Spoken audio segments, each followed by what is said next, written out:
Eu queria apresentar para vocês, se porventura não conhecerem, né, conhecerem ainda, professor Senhor Sepúlveda. Como é que está, senhor Sepúlveda? Tudo bem com o senhor? Tudo bem. Obrigado, dou a mão esquerda aqui, mas é falha minha, devia dar a direita, desculpa. O senhor Sepúlveda que tem esse sotaque charmoso, não é só charme não, ele é português de verdade.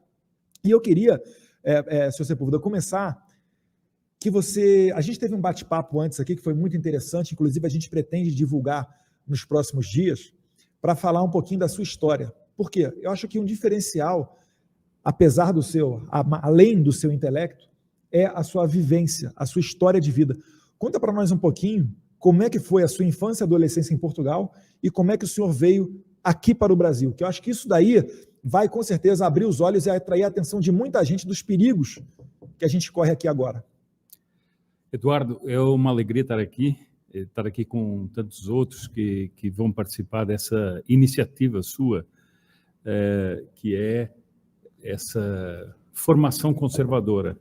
Eu pessoalmente, como eu disse na conversa que tivemos antes, eu vivi uma situação, tinha 15 anos, vivi uma situação que foi em Portugal, termos no ano 1974.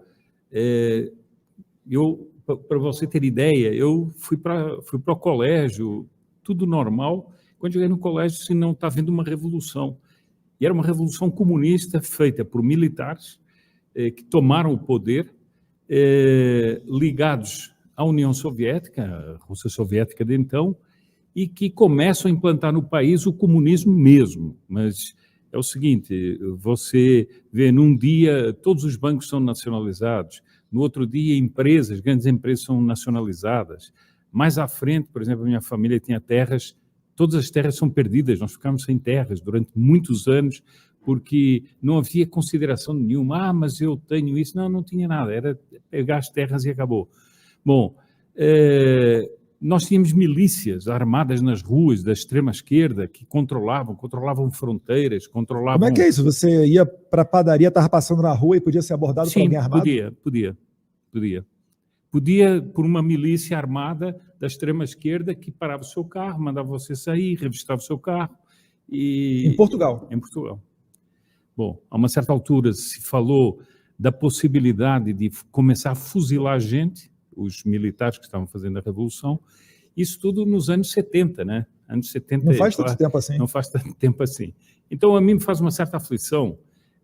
Muitas vezes aqui no Brasil, quando se conversa com as pessoas, outro dia eu disse para uma pessoa, quantos anos você tem? Eu tenho 15 anos. Pois é, na sua idade eu presenciei uma revolução comunista. Você acha que nunca vai acontecer, mas pode acontecer. É a mesma coisa que os venezuelanos falam para nós hoje em dia. Exatamente. Se você retroagir 15, 20 anos atrás, o venezuelano jamais te diria que eles estariam comendo pombo ou cachorro ou gato de rua. Isso era algo inimaginável. Até porque é um país que tem mais reserva de petróleo do que a Arábia Saudita, claro, do que o Kuwait e vários outros. Ou seja, a pessoa tem ilusões, há uma espécie de falsa segurança que cria essas ilusões. Então, eu acho que essa história... Depois eu vim para o Brasil, em 78, vim para o Brasil, exatamente também para conhecer algo que é hoje pouco falado, mas que era o Dr. Plínio Corrêa de Oliveira, um dos grandes pensadores da direita brasileira, não só grande pensador, mas um grande homem da ação. Ainda depois da nossa conversa, eu lhe contei fora do ar, por exemplo, uma grande campanha internacional contra o socialismo de Mitterrand. E eu acho que muita gente no mundo conservador nem sabe o que foi o socialismo de Mitterrand, nunca estudou, não sabe qual foi a grande jogada que houve internacional, do comunismo internacional, com a subida ao poder de Mitterrand. Dizem que, pronto, foi o Partido Socialista que subiu na França, e não é isso. E eu vejo que há uma necessidade das pessoas se aprofundarem. Uma das coisas que me fez aceitar esse convite foi o seguinte: eu participei de muitos eventos, muitas palestras, e vi que o brasileiro tem essa facilidade que é pescar as coisas no ar. Isso é muito bom em relação ao europeu, que ele é rápido, só que muitas vezes fica só no que ele pega no ar, e ele repete meia dúzia de slogans e está resolvido o problema. Ora, não está resolvido o problema, porque o problema é muito mais profundo. Por exemplo, eu vou lhe dar um exemplo concreto. Quantas pessoas estão discutindo a guerra da Ucrânia? Quantas? Está cheio de gente discutindo a guerra da Ucrânia. Alguém sabe, alguém estudou seriamente a origem do problema, por exemplo, com o livro do Gorbachev sobre a perestroika? Quem é que estudou o livro da perestroika? Quem é que se aprofundou sobre o livro da perestroika? Ali está uma semente do problema que nós estamos vivendo hoje. Aqueles que dizem que o Putin é o conservador, etc., nunca estudaram o processo comunista dentro da Rússia soviética e como é que ele faz parte dessa transformação. Então, nós estamos condicionados a slogans sem profundidade. E eu vi, nesse convite que você fez, eu vi exatamente a possibilidade de aprofundar temas. Eu não sei se eu queria pedir, se o senhor puder dar aqui uma palhinha, um pouquinho do que o senhor vai ensinar, porque o senhor vai tratar de revolução e contra-revolução. Como é que você insere isso nesse cenário de guerra cultural? Olha, eu vou lhe dar aqui um exemplo que eu dou lá no curso, que é o seguinte. Porque a revolução não acontece mais antigamente. A gente não está esperando mais algo igual a 1917, né, onde teve a Revolução Bolchevique. A esquerda ela mudou a estratégia dela. Acontece o seguinte, esse é um dos pontos essenciais, mas se você me permite, vou dar um exemplo aqui, dar uma imagem. O espaço aqui é do senhor. Imagina o seguinte, imagina que você é jogado num barco, meia dúzia de pessoas estão jogadas num barco, entre os quais está você, e você tem que navegar. Você não sabe se está no Atlântico Norte, no Atlântico Sul, se você está no Pacífico, se você está no Índico. Tudo isso vai modificar a sua conduta ali. Exatamente, como é que você tem que navegar.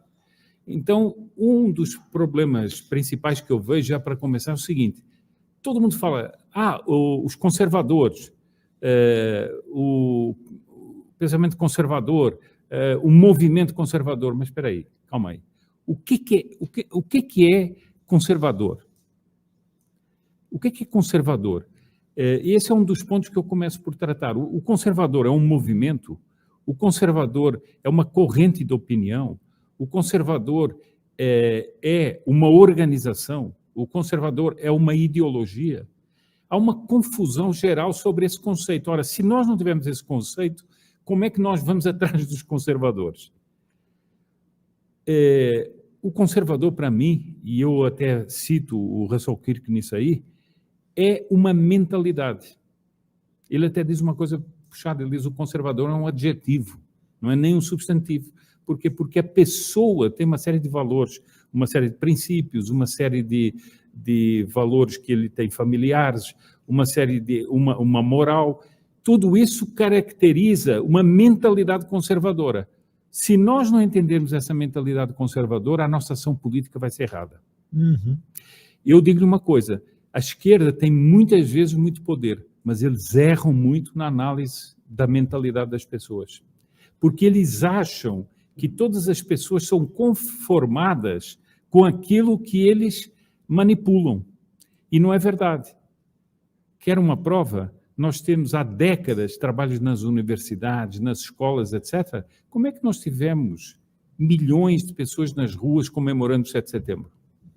Se o 7 de setembro é exatamente apresentado de uma maneira negativa nas escolas, nas universidades. Quem eram aquelas pessoas? Eram militantes? Eram pensadores? Não. Eram, às vezes, um analfabeto que estava ali, estava enrolado na sua bandeira do Brasil. Por quê?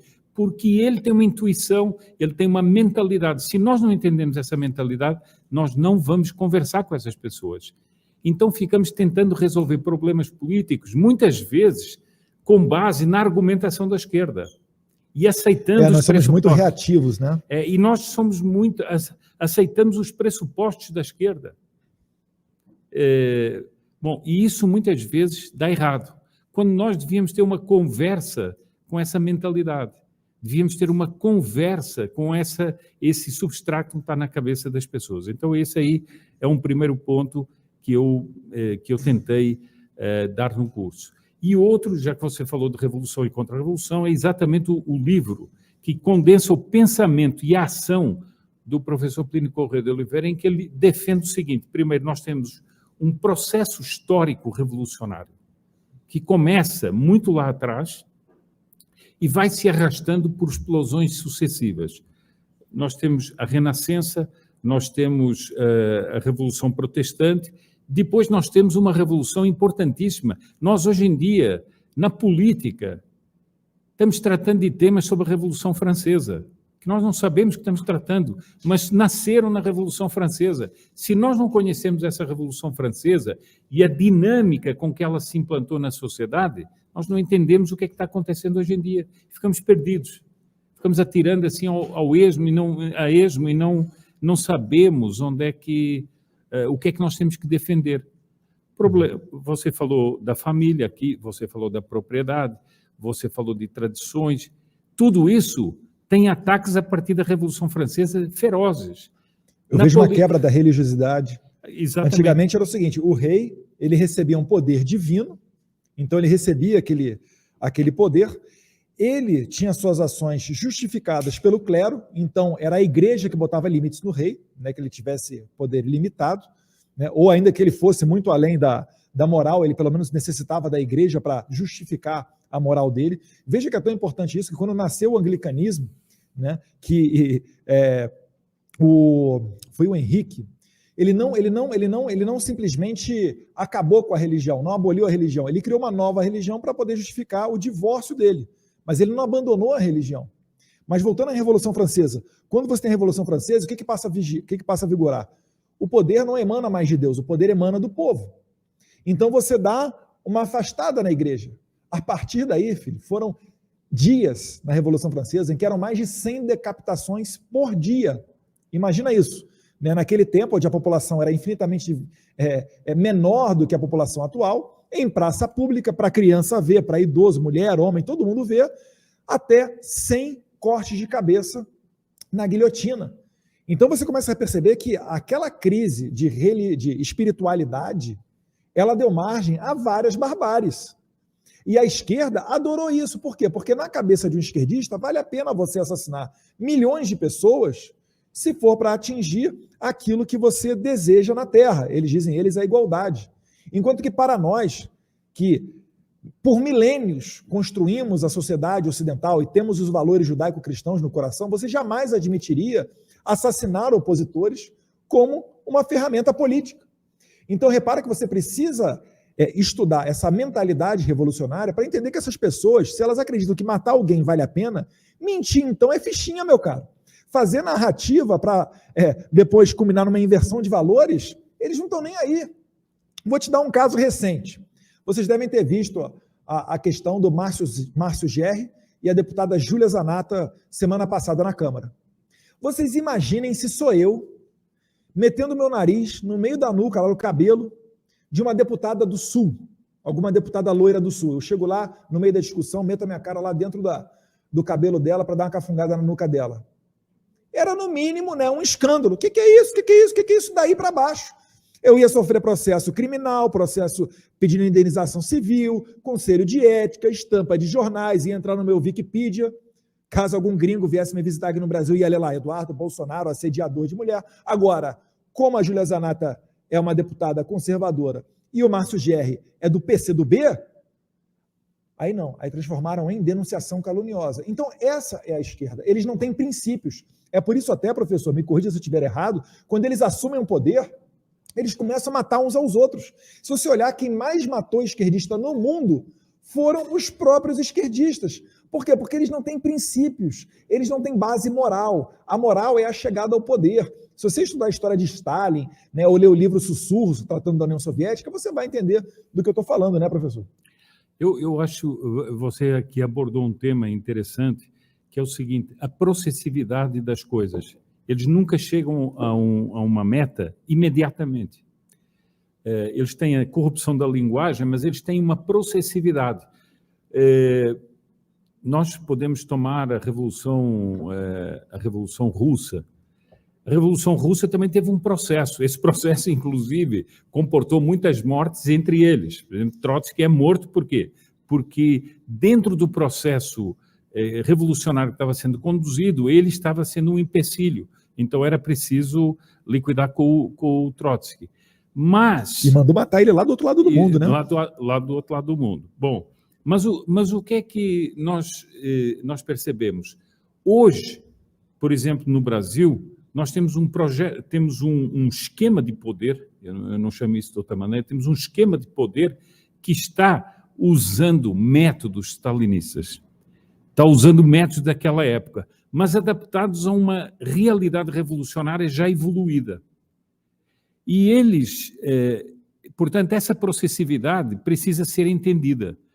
Quando, muitas vezes, por exemplo, eu acho que uma das maiores farsas atuais foi o Ocidente acreditar que a China não era comunista. Eu não sei como é que o sujeito é capaz de acreditar que a China não é comunista quando ela é dirigida por um partido comunista, que é o único partido que existe na China, mas o sujeito é capaz de dizer, não, mas a China não é comunista. Não, mas então é o quê? É o quê? É tipo Dalai Lama.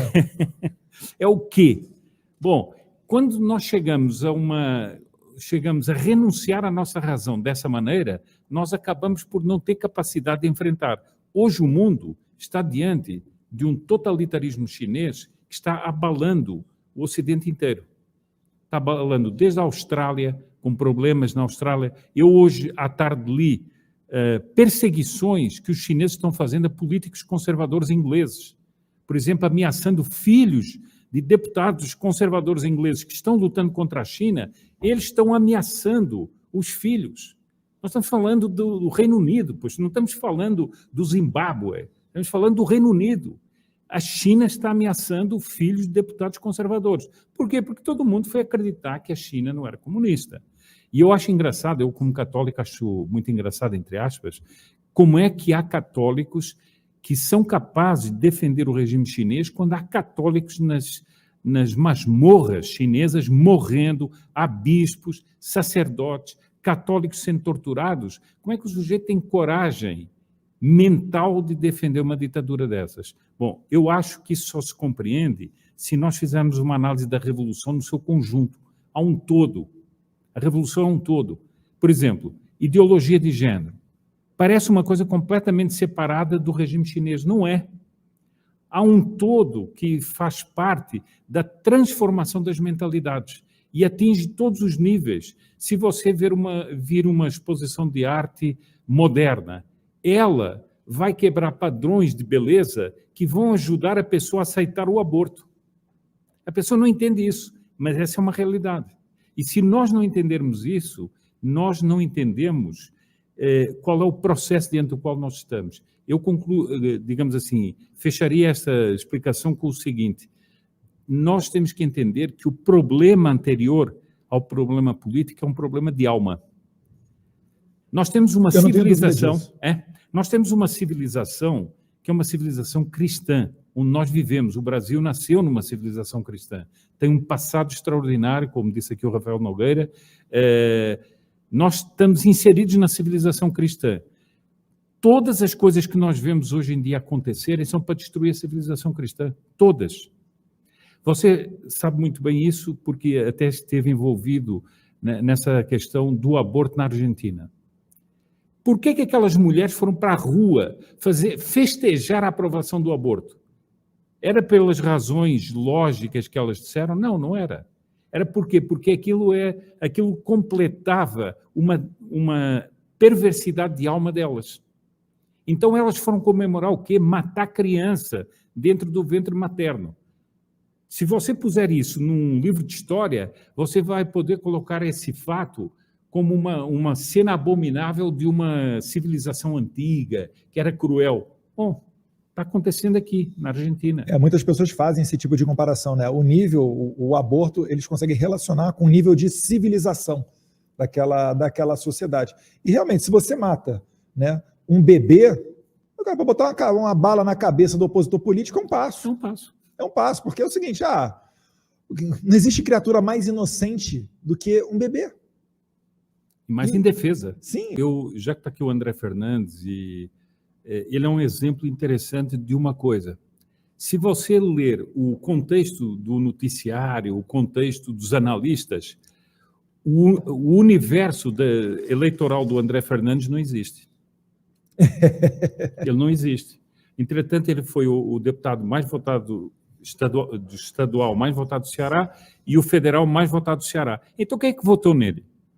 Ele conseguiu falar com um tipo de gente que está fora do circuito, que não faz parte do mundo da propaganda. O Nicolas Ferreira também. Com quem é que eles falam?